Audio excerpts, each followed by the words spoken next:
I genuinely believe that the reason why a lot of people and a lot of Muslims don't speak against the UAE is because of the fact that during early Islamic empires, the Arab identity got tied into superiority. Not because of Islam, but because of empire, where sort of Arabness became currency, status, and access, and where black Muslims were pushed into lower roles, not by the Quran, not by the Prophet, ﷺ, but essentially by people who wanted power. And there were literally an Arab slave trade in East Africa for centuries. You know, you had Sudanese and Somali and Oromo and Hausa that was taken, they were bought, and they were sold.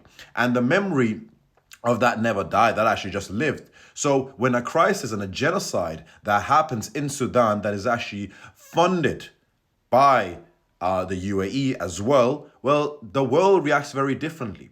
And now it's not because that the Sudanese people, they are less Muslim or they're just, let's forget the Muslim, and can we just be human, for God's sake? It's not that they're less human, but because of that old hierarchy, it still lives inside of us. And we have inherited this mindset where almost lighter skins mean higher status. But again, you also see how many South Asians are treated. There's that Arab superiority, and how South Asians are treated, for example, in state places like Dubai, right? Where you have, the Bangladeshis and you have the Pakistanis and the Indians. They are really, really, really looked down upon. Let's just be very, very honest, right? I've lived, don't worry, we all know it.